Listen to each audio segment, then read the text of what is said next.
Hey guys, welcome to the another video. In this video, we are going to cover the week 7 of the cohort 2, in which we will cover the topics like routing, context API, prop drilling, recoil, and redux.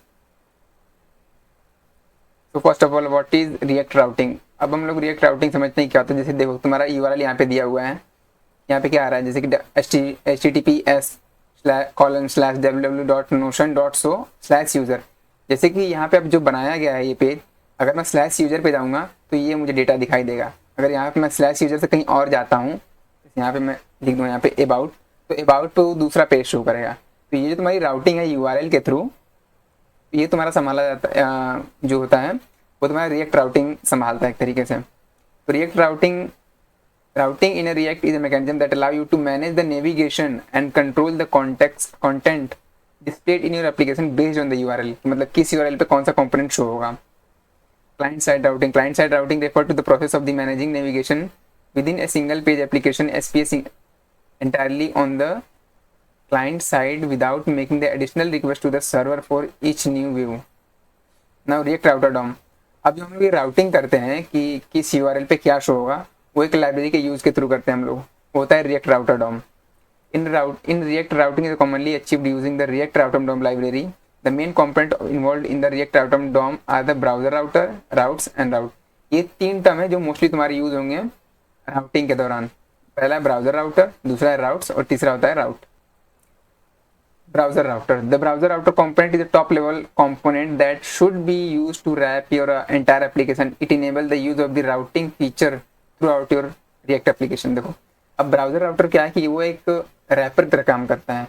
अगर मुझे किसी component में, मतलब मुझे किसी component में routing use करनी है, तो मुझे उस कंपोनेंट को ब्राउजर राउटर के अंदर रखना पड़ेगा ताकि ये जो कंपोनेंट है मेरा ब्राउजर राउटर यूज कर सके, मतलब राउट्स जो हैं वो यूज कर सके। तो मुझे उसे ब्राउजर राउटर के अंदर वो पिन रखना पड़ता है एक स्टाइल कंपोनेंट की तरह।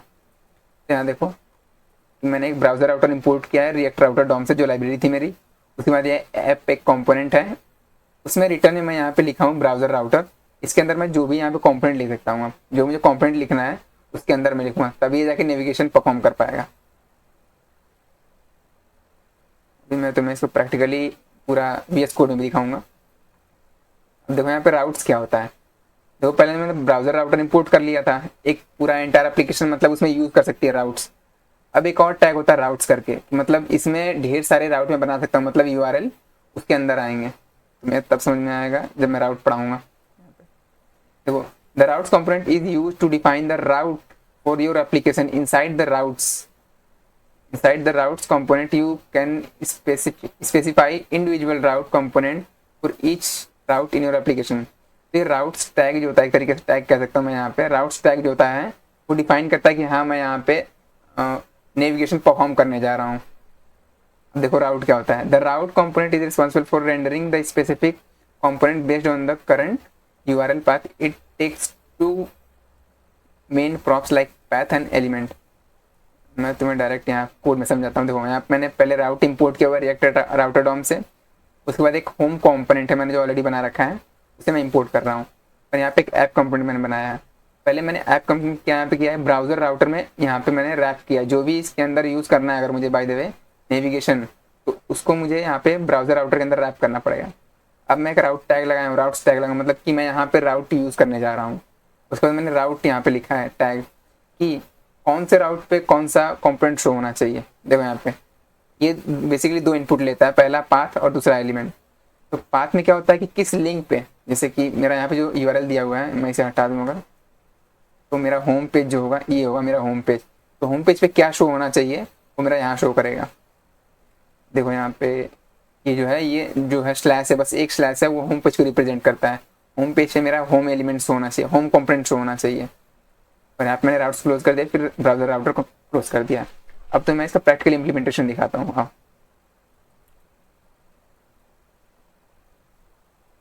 और एक लिंक टैग भी, आई थिंक लिंक टैग भी मुझे स्पेसिफाई कर देना चाहिए क्या पहले कि अगर मुझे रिएक्ट राउटर डॉम यूज़ करना है तो पहले मुझे उसे इंस्टॉल करना पड़ेगा by the command npm install React router DOM. Copy कर लेता हूँ, टर्मिनल में रन कर लेता हूँ। टर्मिनल डिवाइस जॉब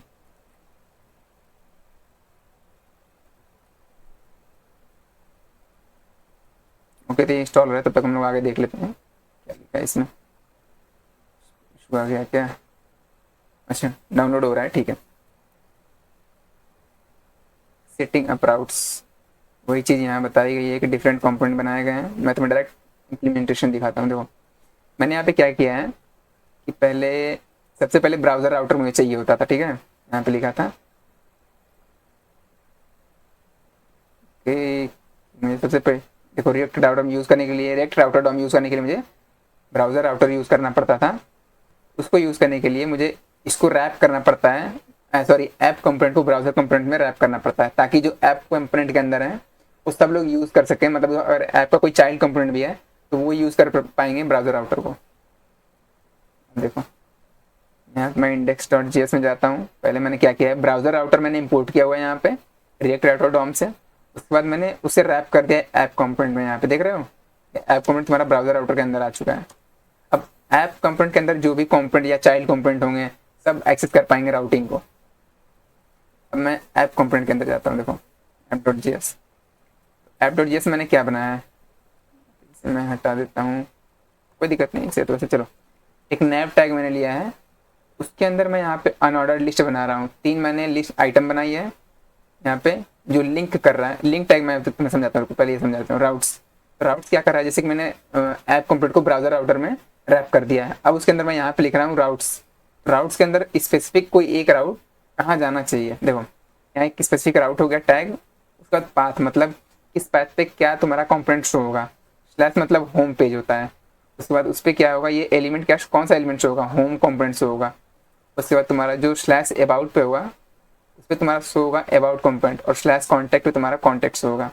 अब मैं ये तीनों कंपोनेंट बना के रखा है, यहाँ पे दिखा दो। यहाँ पे होम पेज, यहाँ पे होम पेज पे क्या है, एक काउंटर एप्लीकेशन है, सिंपल सी काउंटर एप्लीकेशन है यहाँ पे, जिसमें कि मैंने 2 बटन बना रखे हैं यहाँ पे, इंक्रीमेंट और डिक्रीमेंट की। और यहाँ पे उसका फंक्शन हैंडल मैंने बना रखा है, इंक्रीमेंट पे काउंट प्लस होगा और डिक्रीमेंट पे काउंट माइनस होगा। और यहाँ पे वेरिएबल इनिशियलाइज किया हुआ है, सॉरी स्टेट इनिशियलाइज किया हुआ है यहाँ पे। ये तुम्हारा होम कंपोनेंट हो गया एक तरीके से, और तुम्हारा दूसरा कंपोनेंट अबाउट कंपोनेंट है।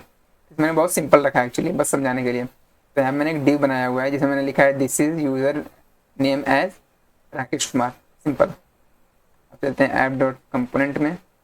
अब लिंक टैग क्या करता है, देखो यार तुम्हारा राउट तो ये बताता है कि किस लिंक पे क्या शो होना चाहिए, और लिंक टैग क्या करता है कि वो लिंक करता है कि मैं अगर किसी चीज़ पे क्लिक करता हूँ तो मैं किस यूआरएल पे जाऊँगा। मैंने देखो पहले मैंने अगर होम लिखा है तो होम पे क्लिक किया तो मैं इस यूआरएल पे गया स्लैश होम पे। अब स्लैश होम पे क्या शो होगा वो तुम्हारा ये राउट डिफाइन करता है। तो चीज़ें शुरू यहाँ से होती हैं कि स्लैश लिंक, मैंने लिंक टैग यहाँ पे लिया हुआ है जो कि होम लिंक पे मैं यहाँ पे एक बटन मैंने बना रखी है, बटन कह लो या लिस्ट आइटम बना लो, कि मैं इस पर क्लिक करूँगा तो मैं कहाँ जाऊँगा, स्लैश पे जाऊँगा। अगर मैं इस पर क्लिक करता हूँ अबाउट पे तो स्लैश अबाउट पे जाऊँगा, और स्लैश अबाउट पे क्या मेरा शो होगा, ये अबाउट वाला कॉम्पोनेंट शो होगा। वैसे ही मैंने यहाँ पे लिंक कर रखा है कॉन्टैक्ट को स्लैश कॉन्टैक्ट से। जैसे मैं स्लैश कॉन्टैक्ट पे क्लिक करूँगा तो मेरा यूआरएल चेंज हो जाएगा स्लैश कॉन्टैक्ट, और उस पर क्या कॉम्पोनेंट शो होगा वो मैंने यहाँ पे डिफाइन किया है। स्लैश कॉम्पोनेंट मेरा कॉन्टैक्ट शो होगा। यहाँ पे एक हेडिंग है, अब इसको मैं रन कर लेता हूँ। तो तुम्हारा पहले आता है ब्राउज़र राउटर, यहाँ पे मैं दिखाता हूँ। सबसे पहले तुम्हें ये काम करना पड़ता है, ऐप को रैप करो ब्राउज़र राउटर में। उसके बाद ऐप कंपोनेंट के अंदर तुम्हें जहाँ भी यूज़ करना है राउट, तुम ऐसे यूज़ कर सकते हो। राउट्स के अंदर राउट स्पेसिफिक राउट जो भी तुम्हें चाहिए, कि मतलब होम पेज पे ये अबाउट पेज पे शो होना चाहिए अबाउट कंपोनेंट, और स्लैश कॉन्टैक्ट पे तुम्हारा कॉन्टैक्ट होना चाहिए। और यहाँ पे मैंने लिंक टैग रखा है कि अगर यहाँ पे होम है, अगर मैं होम पे क्लिक करता हूँ ये होम पे ले जाएगा, अगर अबाउट में क्लिक करता हूँ तो स्लैश अबाउट पे ले जाएगा, और अबाउट पे ले जाने के बाद मुझे कौन सा एलिमेंट शो होगा, ये शो होगा अबाउट कंपोनेंट। ये रहा मेरा रिएक्ट ऐप स्टार्ट हो रहा है। देखो क्या हो रहा है, मैंने 3 चीज़ बनाई थी पहले, देखो कोड में यहाँ पे होम पेज मैंने 3 लिंक बना रखी थी लिस्ट आइटम, यहाँ पे होम अबाउट और कॉन्टैक्ट। तो वही चीज़ यहाँ शो हो रही है, होम अबाउट और कॉन्टैक्ट।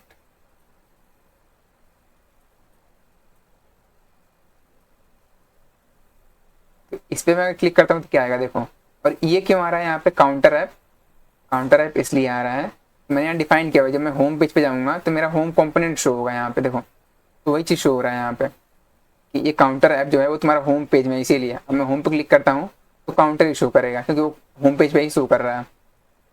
ये देखो तुम्हारा अबाउट क्लिक कर रहा हूँ तो ये चीज़ आ रही है। क्यों आ रही है? मैंने कोड में क्या लिखा था, जैसे ही मैं यहाँ पे क्लिक करूँगा वो अबाउट यूआरएल पे जाएगा, और अबाउट यूआरएल पे क्या शो होगा, तुम्हारा अबाउट कंपोनेंट। और अबाउट कंपोनेंट मेरा क्या है, ये रहा, this is user name as Rakesh Kumar, वो यहाँ पे शो कर रहा है। मैं कॉन्टैक्ट पे क्लिक करता हूँ तो कॉन्टैक्ट लिख के आया, क्योंकि मैंने एक कॉन्टैक्ट में लिखा हुआ है।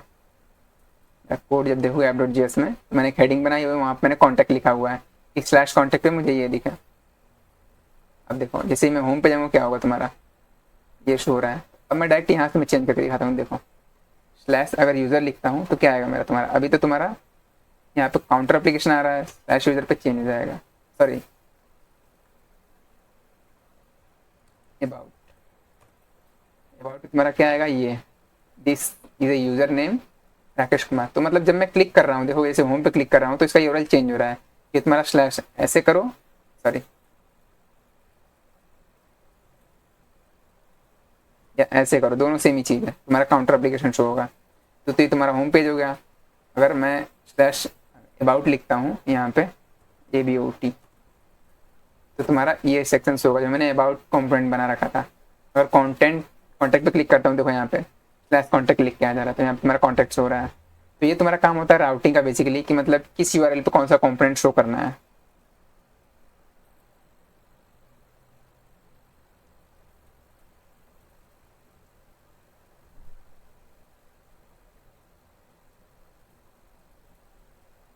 तो मैंने तुम्हें अभी जो एग्जांपल दिखाया, तो उसमें मैंने लिंक टैग का, राउट टैग का और राउट्स का मैंने यूज किया हुआ था। तो in this example we use the link component from the React router DOM to create the navigation. मतलब नेविगेशन के मैंने वो नेविगेशन के लिए मैंने यूज किया हुआ था डिफरेंट यूआरएल पे क्या क्या क्या शो होना चाहिए। Route tag component contain the individual route component for each page, मतलब और इंडिविजुअल राउट के लिए मैंने राउट टैग का यूज किया था, और राउट्स का। नेविगेशन प्रोग्रामेटिकली, देखो मतलब अगर मुझे प्रोग्रामेटिकली नेविगेट करना है तो एक और तरीका होता है window.location.hrf करके। बट इसमें प्रॉब्लम क्या होती है, यहाँ पे देखो इसका सिंटैक्स ये होता है window.location.hrf करके। इसमें इशू क्या होती है कि when using the window.location.hrf for navigation in the React application, it trigger the full page reload, which is not desirable in the client side routing. A full page reload involves in the fetching the HTML, CSS and the other asset, gaining the leading to slower and less efficient experience। तो problem क्या आती है ना window.location.hrf में, कि इसका जब तुम यूज करते हो, तुम्हारा जो फुल पेज होता है वो फुल पेज रीलोड होता है, HTML, CSS और जावास्क्रिप्ट दोबारा सब रीलोड होती हैं। तो हम ये नहीं चाहते, इसे हम लोग रिएक्ट राउटर डॉम का यूज करते हैं सिंपली, मतलब अपने कंपोनेंट को शो करने के लिए और यूआरएल पे अपना कंपोनेंट शो करने के लिए। तो इसका तुम यूज नहीं करोगे, इसलिए मैंने रिएक्ट राउटर डॉम का तुम्हें जानने बता दिया है।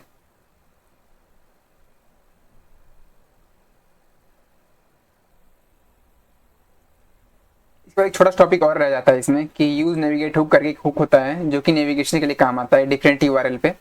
मतलब किसी बटन को क्लिक करने पे क्या कौन सा नेविगेट हुक होना, सॉरी कहाँ नेविगेशन होना चाहिए, किस यूआरएल पे हम लोग जाएं, वो चीज़ हम लोग यूज नेविगेट हुक को भी यूज़ कर सकते हैं वहाँ पे। यहाँ पे तो उसका एग्जाम्पल दिखाता हूँ, छोटा सा प्रैक्टिकल एग्जाम्पल दिखाता हूँ। देखो यहाँ मैंने क्या किया हुआ है, पहले एक यूज नेविगेट हुक को मैंने यहाँ पे इम्पोर्ट कर रखा है रिएक्ट राउटर डॉम से। सेव कर लेता हूँ app.js में। हाँ, फिर मैं यहाँ पे उसका इंस्टेंस बना रहा हूँ एक तरीके से, एक वेरिएबल में, कि const navigate is equal to use navigate. मैं यहाँ पे उसको यूज़ करने के लिए यहाँ पे निकाल रहा हूँ as a navigate.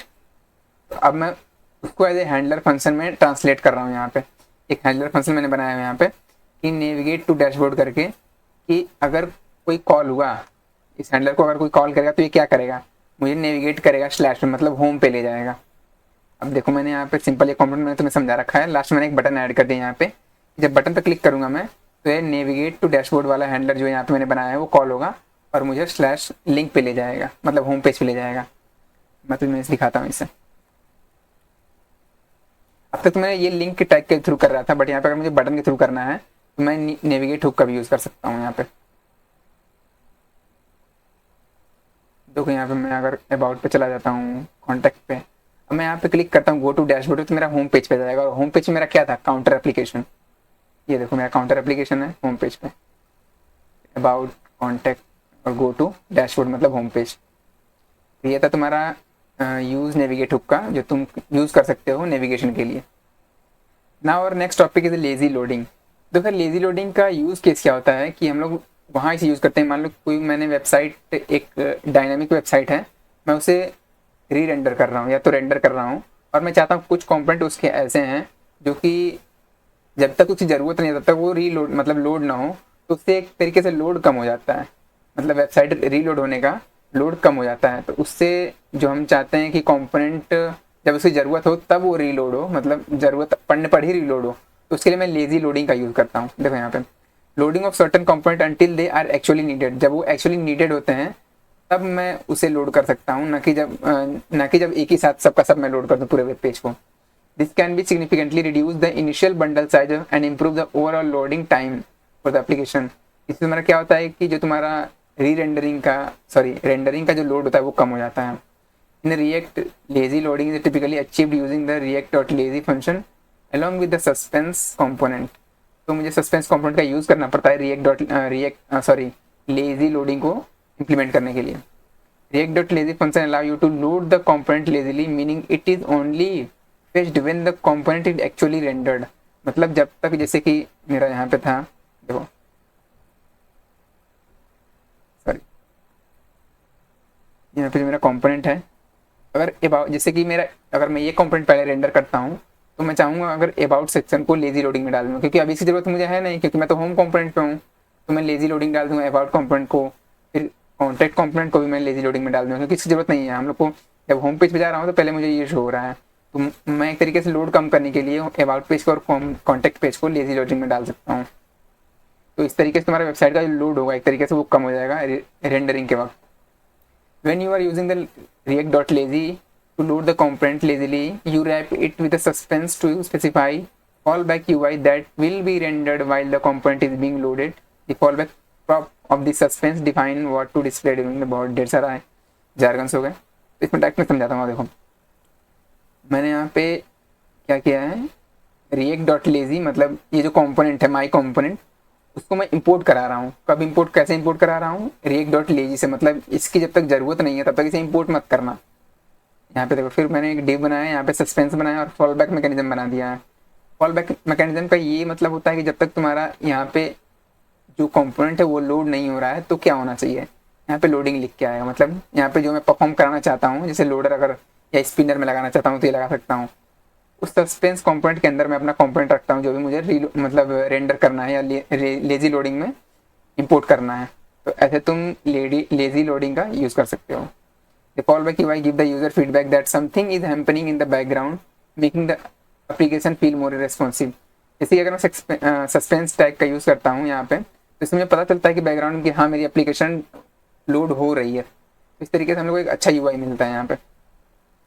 Prop drilling मैंने तुम्हें पिछले वीडियोस में बता रखा है अच्छे से कि प्रॉप ड्रिलिंग होती क्या है। मतलब किसी भी पेरेंट से अगर हम चाइल्ड कंपोनेंट में प्रॉप्स पास करते हैं उससे हम लोग एक तरीके से प्रॉप ड्रिलिंग कह सकते हैं। जैसे कि स्टेट मैनेजमेंट हो गया, स्टेट मैनेजमेंट में हम लोग यूज करते हैं। जैसे prop drilling is often use to manage the state in the React application by passing the state down through the component tree. You can share the data between the component without restoring to more advance state management solution like context और the state management libraries. तो मैंने वही बताया, मैंने जो parent component में अगर कोई डेटा उसे पास कर रहा हूँ चाइल्ड कंपोनेंट में, फिर अगर चाइल्ड कंपोनेंट में कोई डेटा है उसे पास कर रहा हूँ उसके ग्रैंड चाइल्ड कंपोनेंट में, तो उसको मैं ग्रैंड चाइल्ड कंपोनेंट में भी एक्सेस कर सकता हूँ और चाइल्ड कंपोनेंट में भी एक्सेस कर सकता हूँ। यहाँ पे देखो एक मैंने ऐप बनाया है, उसमें मैंने एक डेटा बनाया है hello from the app component करके, फिर मैंने उसे चाइल्ड कंपोनेंट पास कर दिया है। अब चाइल्ड कंपोनेंट मैंने यहाँ बनाया है और उसी डेटा को मैंने ग्रैंड चाइल्ड जो कंपोनेंट है उसे मैंने पास कर दिया है। अब मैं यहाँ पे ग्रैंड चाइल्ड जो कंपोनेंट जो है उसमें उस डेटा को यूज़ कर रहा हूँ। तो ये तुम्हारा हो गया प्रॉप ड्रिलिंग। मतलब एक तरीके से प्रॉपर्टीज को ड्रिल करते करते हम लोग कहाँ जा सकते हैं वो बता रहा है। अब इसके ड्रॉबैक तो मैं बताता हूँ। देखो रीडेबिलिटी, पहले तो रीडेबिलिटी बहुत तुम्हारी वो हो जाती है, कंफ्यूजिंग हो जाती है, हैंग कर रहा है थोड़ा। ये तुम्हारा रीडेबिलिटी जो होती है बहुत क्लिशी हो जाती है एक तरीके से, कि तुम अगर देखना चाहते हो डेटा कहाँ कहाँ पास हो रहा है, कहाँ से कहाँ जा रहा है फ्लो, तो एक तरीके से तुम्हें इसमें ही पास करना पड़ेगा, ग्रैंड पेरेंट में फिर चाइल्ड में पास करना पड़ेगा। उसको maintenance is the structure of the component tree changes the prop need to be passed through the additional component it requires the modification in multiple। देखो और मैं अगर चाहूँ कि मतलब कोई डेटा अगर मैं चेंज करना चाहता हूँ, यहाँ पे मैं एक और डेटा लगाना चाहता हूँ, अगर इसे चेंज करता हूँ तो मुझे उसे हर कंपोनेंट में चेंज करना पड़ जाएगा एडिशनली। इसमें यहाँ पे कोई डेटा ऐड करता हूँ, नेम यहाँ पे कॉन्स्टेंट नेम कर दूँ यहाँ पे, सॉरी, इक्वल टू,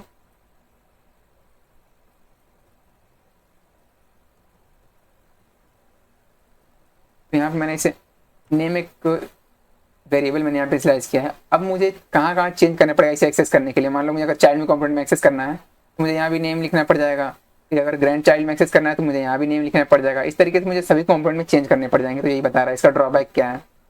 और मान लो कि अगर तुम्हारा कोई यहाँ पे रेंडरिंग हो रही है, सॉरी अगर डेटा मैं चेंज कर रहा हूँ एक में पेरेंट कंपोनेंट में, तो उससे जितने भी चाइल्ड कंपोनेंट हैं सब री रेंडर होंगे, क्योंकि एक तरीके से तुम्हारा जो ये प्रॉप्स है वो चेंज हो रहा है। और जब प्रॉप्स तुम्हारा चेंज होता है, तुम्हारा यूआई एक तरीके से पूरा कंपोनेंट री रेंडर करता है, जो कंपोनेंट है वो री रेंडर करता है एक तरीके से, इसमें चेंज होता है।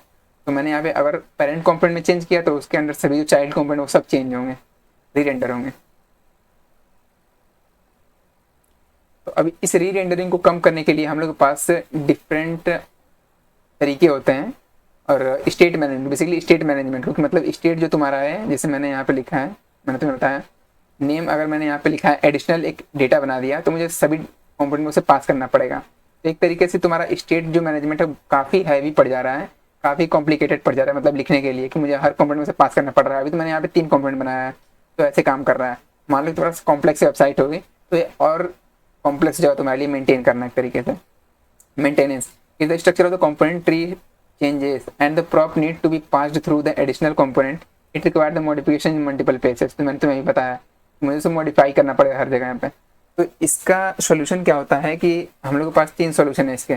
पहला है कॉन्टेक्स्ट एपीआई, दूसरा होता है रिकॉइल और तीसरा है रिडक्स टूल किट। तुम ये तीनों है जो है वो स्टेट मैनेजमेंट के लिए यूज होते हैं।